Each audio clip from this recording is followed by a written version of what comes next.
toujours dans le cadre de nos clips vidéo portant sur la saine gestion de la santé et de la sécurité du travail à l'industrie, en entreprise. Aujourd'hui, il va être question du rôle des syndicats. Alors, pour nous en parler, nous avons notre spécialiste, M. Michel Pérusse. Alors, bonjour Michel. Bonjour Robert. Les représentants des employés, les syndicats. Mon expérience m'a démontré que le syndicat peut être un partenaire extrêmement utile.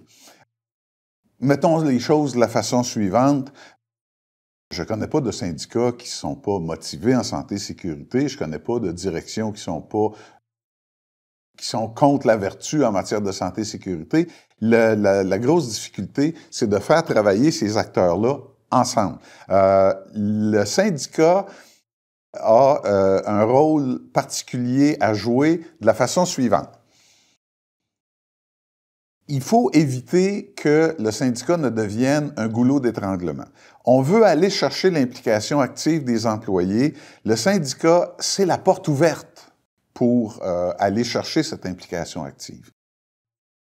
Il y a plusieurs années, je suis dans une usine où on a commencé à impliquer les employés et les résultats se font sentir. On voit une amélioration marquée de la santé et de la sécurité du travail dans cette usine-là.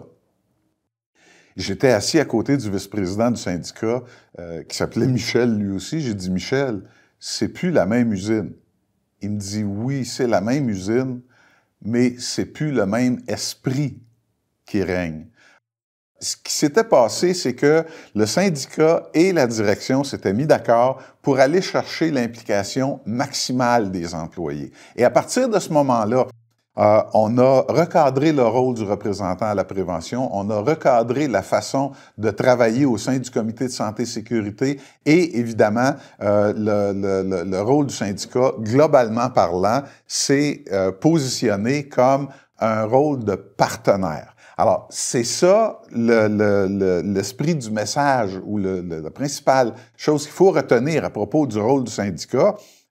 Ils sont toujours motivés en santé et sécurité. Le problème n'est pas là. C'est qu'il faut simplement éviter qu'ils agissent comme goulot d'étranglement.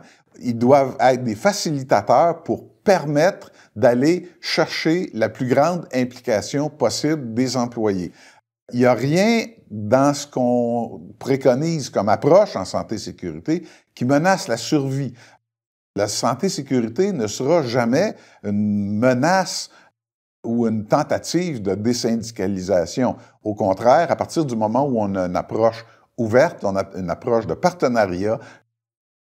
Partenariat, d'ailleurs, qui est un mot qu'on entend de plus en plus souvent dans les entreprises qui fonctionnent bien en santé et sécurité. Donc, à partir du moment où on a une approche de partenariat avec le syndicat, en règle générale, le syndicat réagit de façon conséquente et donc tend la main aussi. Si on se braque, ils vont se braquer. Si on tend la main, si on agit en partenariat. Et c'est évidemment la capacité, ce qu'on a constaté, c'est la capacité des deux acteurs principaux, c'est-à-dire la direction et le syndicat, de travailler ensemble, qui va faire en sorte, qui va créer une synergie. Synergie qui va se faire ressentir à d'autres niveaux. À ce moment-là, on voit les griefs qui diminuent, les tensions qui diminuent, la productivité qui augmente, etc.